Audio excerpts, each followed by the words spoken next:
far. I know we're off to a slight bit of a later start today. I apologize for that. Had to take care of a couple things, but we are here. We're doing it.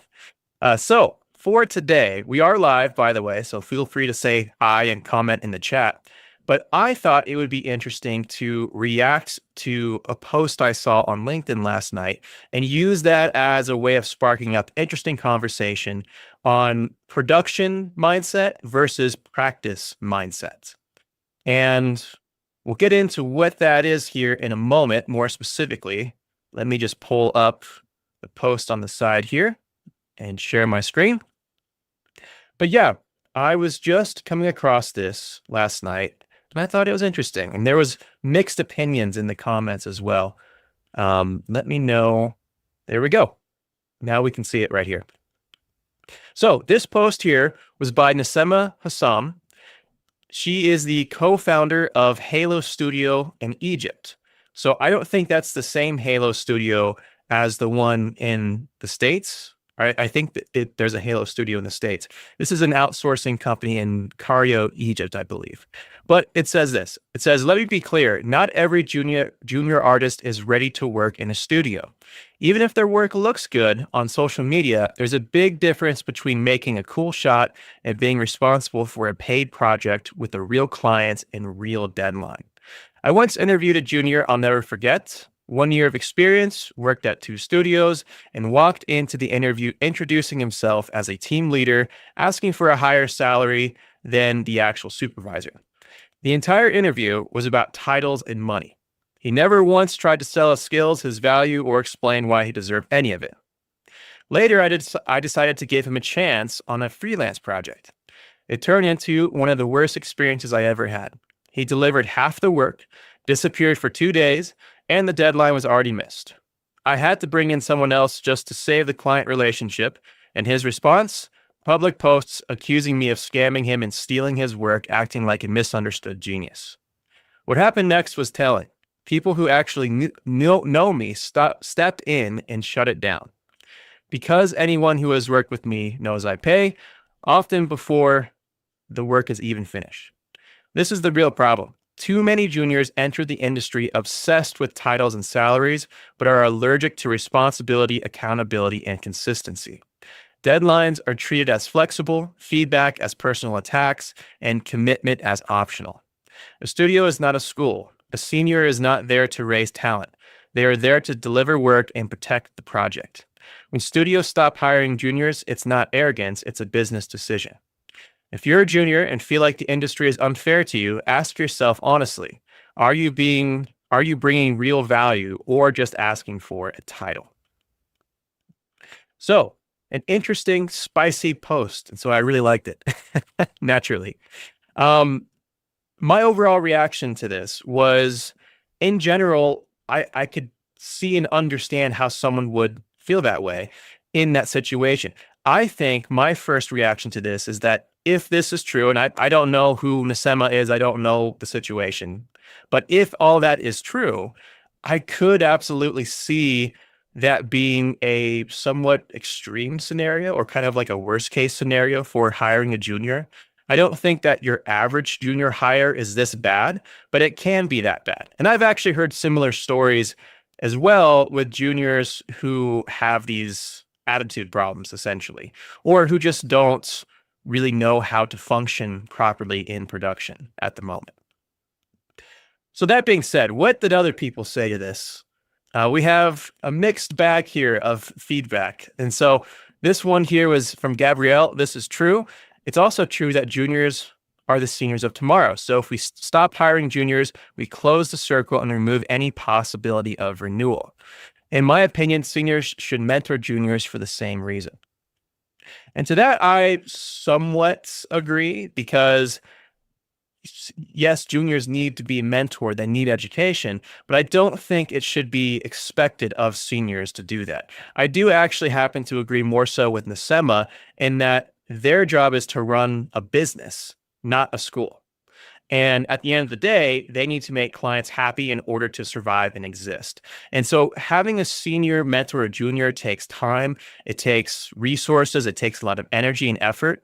And frankly, most of the time that junior is going to take all of that mentorship, lessons and experience and leave to go off to some other studio that's not this one in the future.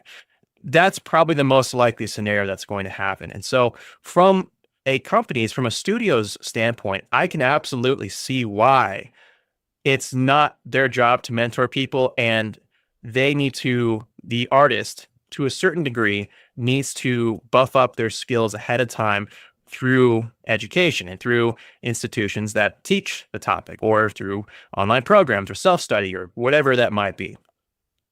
So yeah, I don't quite agree with Gabrielle on that one, but it is true that hiring juniors is an important part of the industry, although I would say that is a luxury from a business standpoint when many studios are struggling to survive as well.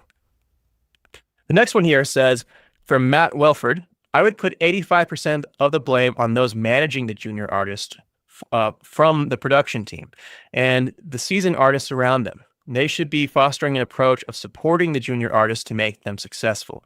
Blaming a junior because of bad leadership is an interesting angle. Most people who put things like senior in the title are experienced enough to understand that junior crew members require more support, and it is those senior crew who are responsible in helping make sure that a junior is successful. When people hire juniors, it is purely selfish reasons of being cheaper labor, with them being cheaper on cash flow basis so that you spend more money in support of said crew.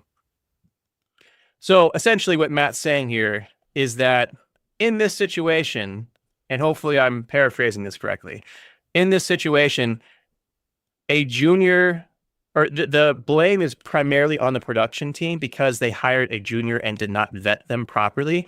And they should set their expectations to hold the hand of a junior instead of giving them tons of responsibility that they can't handle. From that, I agree to an extent, because if you are in production and you do have a sensitive situation, it's very risky to hire a junior when you have a tight deadline, a client that may go south, and you've never worked with this freelance junior before. So part of that is on the producer, I would say, in this case, because that should be seen as a risky situation. And it is a risky situation. Now, is that done because they want to save money? Maybe, maybe not. I think that money is one factor in that, but it's not the only one, I would say. And I don't know, you would just have to look at the situation. Obviously, by hiring a junior, you don't have to pay as much money as a senior typically. But even in this post, it sounds like Nsema was hiring this junior because he sold himself, or I guess he said that he was good, right? He was this good to get paid even more than a senior person at that studio. And so I don't think money was necessarily the driving force on that based on this story. But yeah, a lot of that does come down to the producer. This one here is from Bara in the chat. They're both right, but the issue is that we need to find a way or a place to improve artist skills. So when they start, no junior will repeat such a disaster. Wouldn't you agree? I would 100% agree there, Bara. And that's one thing I try to do at CG Forge. I try to make things like the weekly wrangle here, and I try to make courses to improve your hard skills and set up one-on-one meetings and mentorships to really iron out those issues ahead of production. And that's one of the reasons why I suggest doing CG Forge, is because I take an approach that is trying to look at the whole picture of an artist, not just help you make a cool project, although that's one thing, we try to do as well. So yes, totally agree. And a lot of that, should be developed ahead of time. And I think that's a big, that's a very ideal thing to happen. Working with other people doesn't always come naturally at first in high pressure situations. It is, I think, a skill that needs to be practiced. And so, I've worked with hundreds of students, many individually as well. So I've gotten to know a lot of people that are studying. And one of the things I try to do is call people out and iron out things that will be an issue in production while we're at this academic stage in their journey. And I think that's what a good teacher will do. If, let's say, a student is messing up or a student is not taking responsibility for whatever it might be, I think it's up to the teacher to say, hey, just so you know, if this was at a studio, you'd be fired right now. Hey, just so you know, I offered you some feedback. It looks like you're getting personally upset. Cut that out. Like, it's not personal. This is how it is in the real world. I think a good teacher will be willing to call people out and create those uncomfortable experiences so that hopefully the message gets through to people. And then when they actually end up on a job, they don't end up in a LinkedIn story like this. But it takes a teacher who cares, because those situations are stressful and they're not fun. And, I've had students that really, really don't like me because, I've stood my ground on, typically refunds. Like, I don't do refunds. And that's, that's one of the things that my haters out there hate me for. But the other thing too is I have some people that don't like me because I called out their BS when no one else has. And it's just, you have to, it's a thing of generosity, I would argue, to do that as a teacher and to create people that are going to go out there and not like you and talk bad about you for the sake of hopefully course correcting some people. But anyway, I digress. That was a good comment. Okay, so on the other hand, there are some people that agree with this. There was, let's see, there was someone here. There was someone here that really agreed with it. I don't want to just make this all about roasting Nsema's opinion. That's another thing. Whenever you put a controversial opinion out there, people like to roast you because it's easier to fight. It's easier to pick apart something than it is to, do this and that. This person says, from Thomas, lead compositor at Ghost VFX, a bit too much junior hate in this post. This is not a junior issue, but a behavior issue. Way more seniors act like this compared to juniors who want to do good and are typically very humble. It is our responsibility to guide and assist rather than point fingers and close the doors to new talent. It's key for the project to thrive and to have good junior-senior ratio. The behavior described, we can agree, is not very attractive. And to that extent, I would partially agree. I don't think, look, if a junior behaved like this, it deserves, that person deserves the hate, okay? Showing up with an ego, asking for a bunch of money and not having the skills to back it up, and then endangering someone else's client relationship is not a cool thing. People should take responsibility for messing up if they do. So I think if this story is true, the junior does deserve the hate in this post here. But I will agree that it's probably not your average situation and that many juniors are fine. Now, one thing that I don't know a lot about is what it's like working at a studio that's in Cairo, Egypt, or that's out in India. And I think that there's probably a lot of different dynamics at play. I mean, for instance, I don't know if this makes a difference, but I could see it making a difference. Nsema here is a woman in Cairo, Egypt. I could see a lot of men approaching the situation, getting all puffed up and trying to, assert themselves in other countries a bit more than, California or, things like that. I could absolutely see that being a dynamic in other countries that can lead towards this sort of ego-driven situation. And I haven't worked at a studio in Cairo, Egypt or in India before, so I don't know what that's like. But I could see that being a different dynamic, and maybe it's a bigger issue with juniors in other countries. It just probably depends on somewhat cultural factors here as well. This here in the comments is from Frankie Boy 125. I think it would be important to look at his background before hiring him, talk to the people who have already worked with him and others, or places where he has already worked, and talk to his former manager. Yeah, I agree. I don't think that in this situation, enough filtering happened. Like, there should be more things in the hiring process that stop this hire from happening in the first place.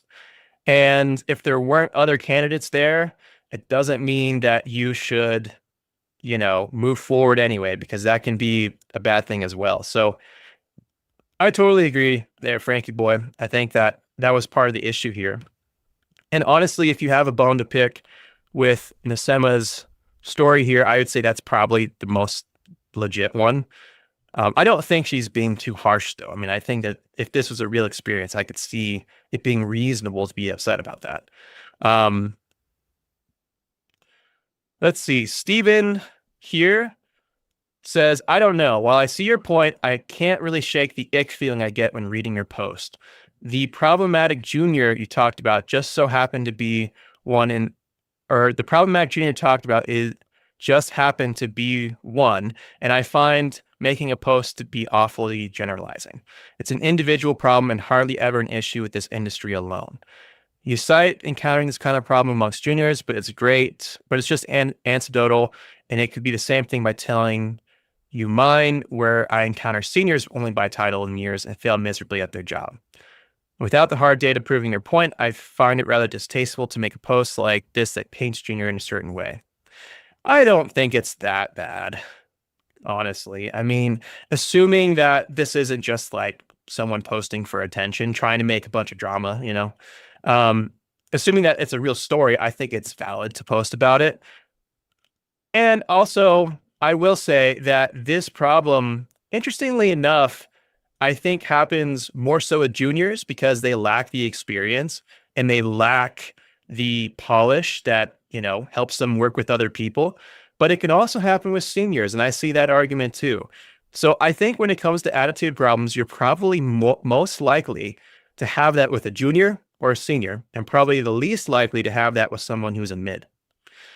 And for different reasons. I mean, seniors can be a little bit more older, have older skill sets, be a little bit more jaded, be a little bit more this and that, more entitled perhaps. But a junior can be just inexperienced and not know how to work with people, and maybe have never worked with a team before. One thing I will say is that no matter what your position is, no matter if you're a senior or a junior, one thing that has avoided problems time and time again is an artist's ability to empathize with the team. So your ability as an artist to think about the pressures that your producer is under, to think about the client expectations that have been set. And I realize that's out of your control as an artist, but you have to realize that your job in the team is to serve the team. And that is a mindset that can solve tons of problems, and to also communicate as well. I find that oftentimes, even if people think about the team that they're in, they're not communicating, they're not asking questions on important things.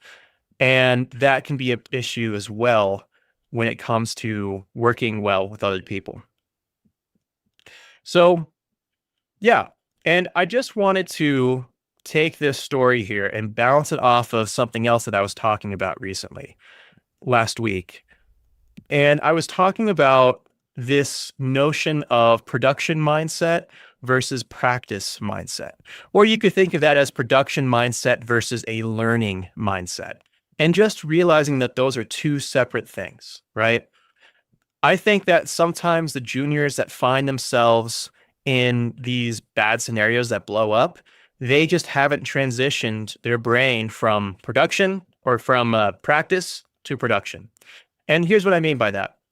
When you're making a demo reel for yourself, when you are learning a software for the first time, when you are trying to, put out a reel and you're trying to just get good at the craft, there's a certain mindset that works well for that takes time to learn things, that is tinkering around with different ideas, that's exploring, that's trying to push boundaries as an artist, that's trying to improve your skill set. But the problem is when you end up in production, that's your time to execute. It's not the time to practice. And maybe a good example of this would be, imagine you hired a general contractor to build a house. So you hired someone to construct a house, and that person decided to improvise a little bit when you hired them. They decided, you know what? I saw this amazing fireplace in this YouTube video. I've never made it before. I'm going to see if I can make that fireplace. We're going to try to make it fancy. We're going to do this. We're going to do that. It's going to be amazing. And lo and behold, all of a sudden the deadlines are totally blown over because they are trying to learn. They're trying to expand. They're trying to push the envelope of what they can do, when really what you want them to do is just make a normal fireplace. Just meet the deadline, make the fireplace, make what you already know how to do, execute on the stuff you've already learned. And that's, I would say, how most people want to hire a general contractor when building a house. That's the same exact thing in production with 3D. I would say the vast majority of times when a producer is hiring for a project, they want you to use the skills that you've already developed, and they want you to execute on that so that you meet a deadline and that everything makes the client happy. End of story. There is exceptions to that in very rare cases where they, have a huge budget and they say, hey, we got a few extra weeks, effects artist, just go crazy on it. That's what they did, I think, in the movie Inception with some of the effects artists. They took some really, really, really good Houdini artists and they said, you know what, we're just going to give you a few weeks to just go crazy. Do whatever you think is interesting, transform things in the fourth dimension, try to push the envelope of what you can do, and we'll just pay for a few weeks of your time. Now, that scenario can happen, but it's very rare. And it's very rare that you would, I would say, get paid, especially as a freelancer, for a project that allows you to be in that learning mindset. So just learn to switch over, whenever you have someone that's paying you money and has the pressure of deadlines breathing down their neck, or the pressure of budgets, or whatever it might be, just make sure that you kind of switch that mindset and that you keep it in mind that it's a different mentality to take on. So, yeah, what do you guys think here in the chat? I mean, what are your experiences working in production? Do you find that juniors have a hard time switching between this tinkering practice mindset versus a production mindset that just kind of gets it done? I've, in my experience, found that some people do struggle with that. By the way, if you're someone who does like to learn to push boundaries, it's not impossible to do that in production. You just have to take care of the project first. You need to get something to a minimum state that'll make the client happy. And then if you actually get something done early, you can take that extra time to experiment and polish, but don't start with that. Get something on the table, get something to give to the client, get some deliverables that look nice, and then maybe you can push the envelope, making it extra cool or learning something new and executing on that. That's a much better way to do it if you happen to be in that scenario. Let's see here. Yeah, a lot of people here. Let's see, I don't agree with a lot of people giving Nasema a bunch of heat for this. This person, let's see, Luke Hall, visual effects designer at Disney Live Entertainment, says, don't punch down. This specific person you're talking about is a bad apple in a sea of bright-eyed, talented newcomers looking for a chance.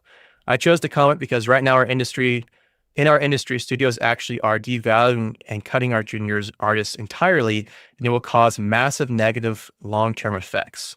I believe we need to be advocating for a better stewardship towards the next generation of artists. That sentence you said, a senior is not out there to raise talent, makes me very sad to read. If I was a talented up-and-comer and read that, I would run far from your studio, no offense. When I first started, I wasn't perfect, and I'm still not perfect, but the key moments where I grew were because of wise and benevolent senior artists who mentored me and showed me the way. I disagree with Luke on this.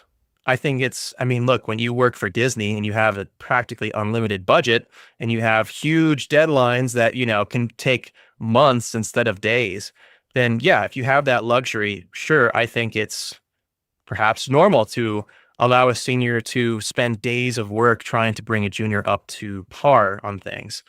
But I don't think that this is punching down. I think at a certain point, people need to be professional. They need to be the artist that earns a living doing this, right?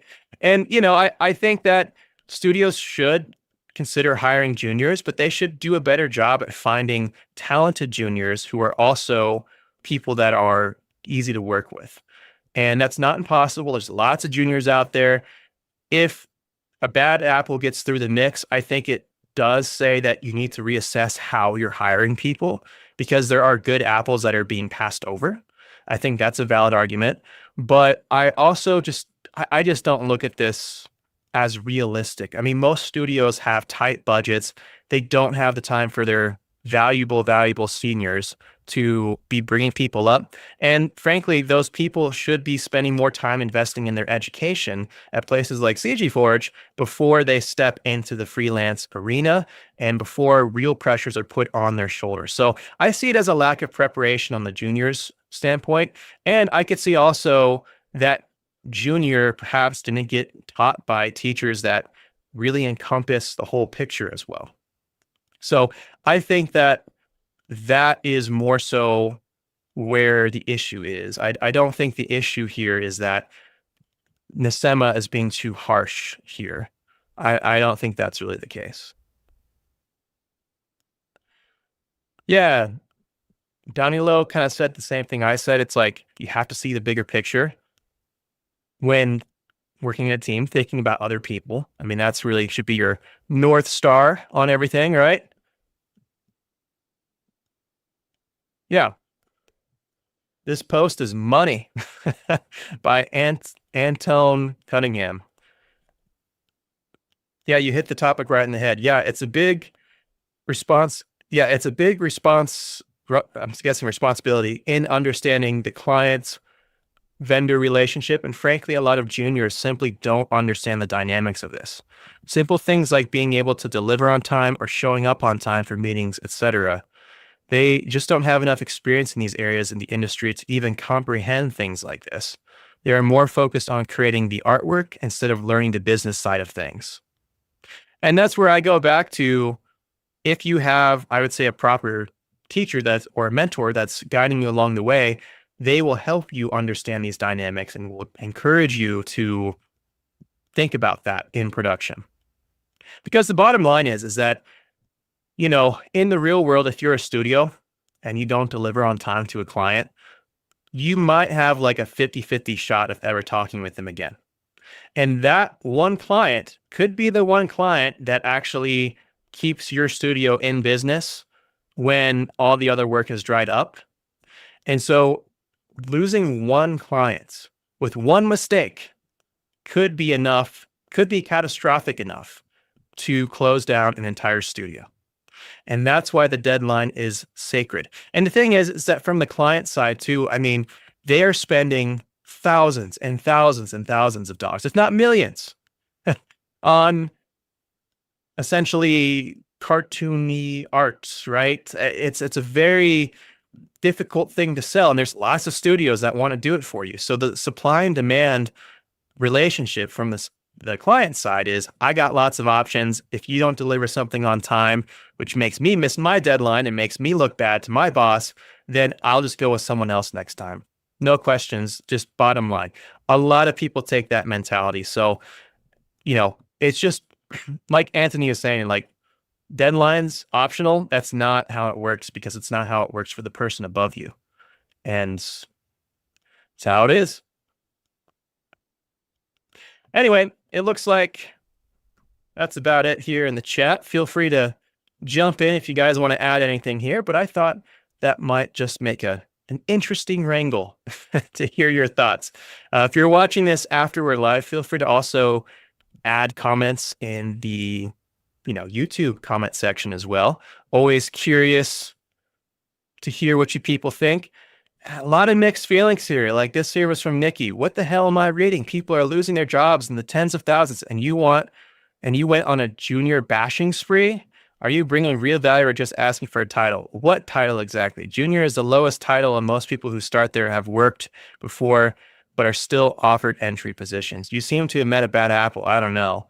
But this post is incredibly tone deaf. Yeah, the ironic thing about that, though, is that like okay, people are losing their jobs in the tens of thousands, which I think is a bit of an exaggeration, by the way, but lots of people are losing jobs. And you went on a junior bashing spree. Well, yeah, I mean, you have to be better as a junior. That's the reality. I mean, you can hate the reality, that's fine. But the reality is, who's going to hire a junior when they got better options out there? And there's lots of people that have more experience that apparently are easier to work with and have more references and blah, blah, blah. Yeah, why would you hire a junior in that case? Like, this isn't just about hating juniors. This is about businesses doing what they need to do to survive. And yeah, I'm curious what Nasema here said.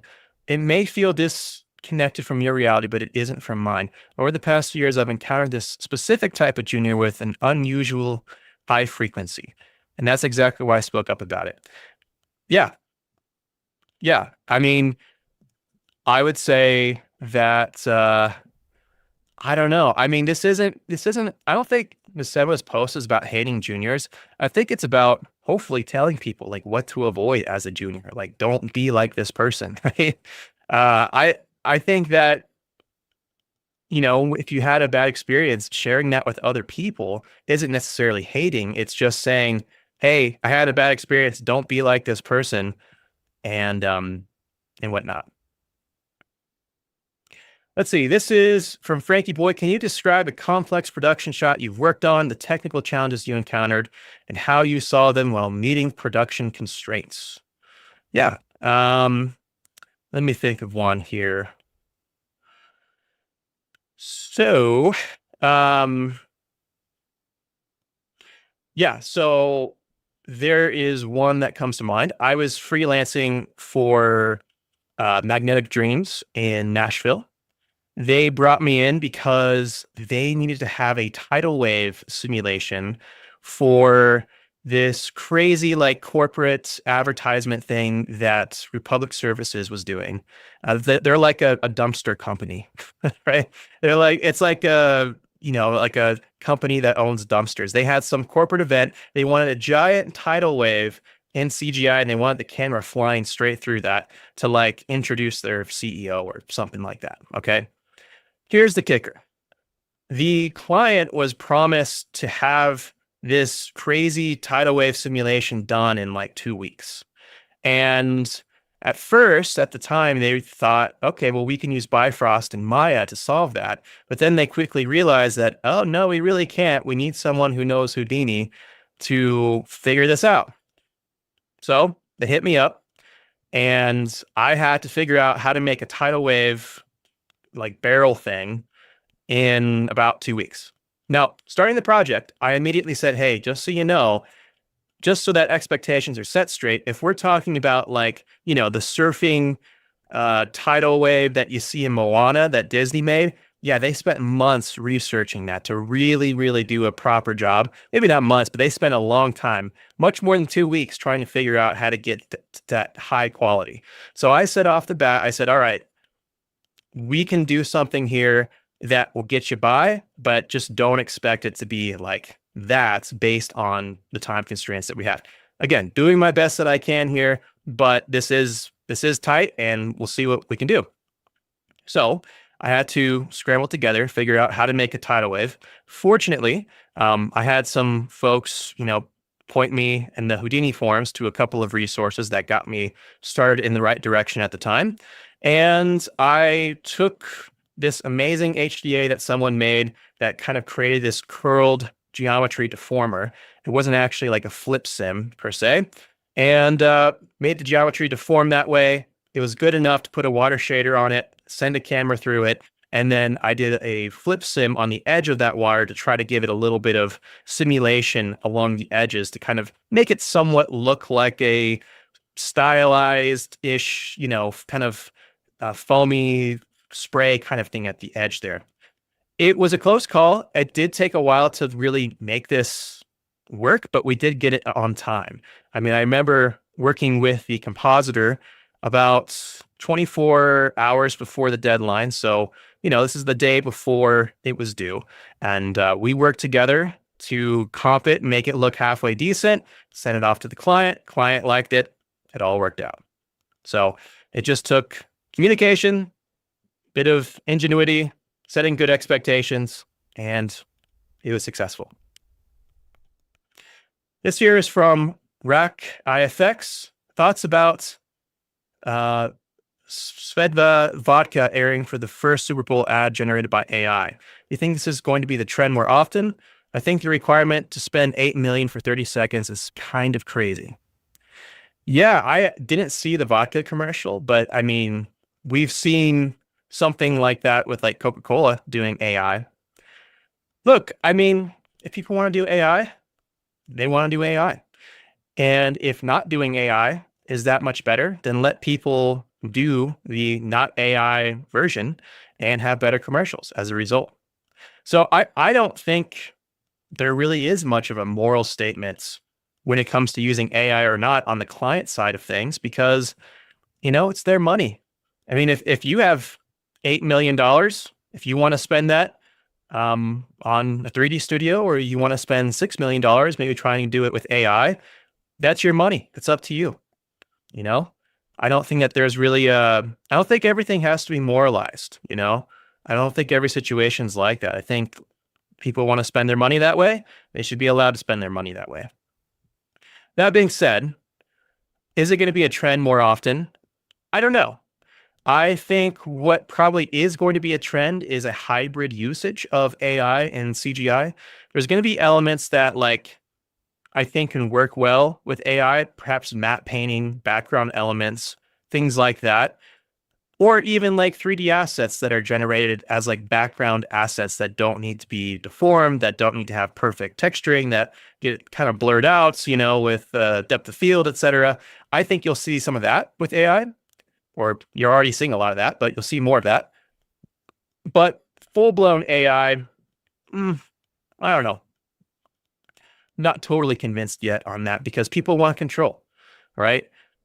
It's AI is a more sophisticated version of stock video, essentially. And you just don't have the same control. So for someone that has a big budget, maybe they do want to spend an extra couple $1 million actually having that control with a traditional CGI pipeline. And maybe someone wants to spend $1 million with a hybrid approach, get it done a little bit faster by having some matte painting and some background assets, cobbled together, but then have the important things that you want to controlled by CGI. I think that's probably going to be the most likely scenario. All right. Well, thank you all for joining today. It was fun hanging out, as always. In the future, if you have any ideas, suggestions, interesting things that you'd like to see on the Weekly Wrangle, let me know. I have been hard at work putting together the Modeling 2 course. I know it's been taking eternity, but the topic of procedural modeling is challenging. And this course that I'm making right now is going to be the best in procedural modeling to date ever, because I am taking approaches from all kinds of different places, putting them in one spot, making it easy to learn, and hopefully eventually giving you all the key to procedurally model things in your own way. So it's been quite the task to put that together, but it is coming along, and I will keep you updated as that is ready. Thanks for watching, everyone. Hope you all have a great week, and I will see you later.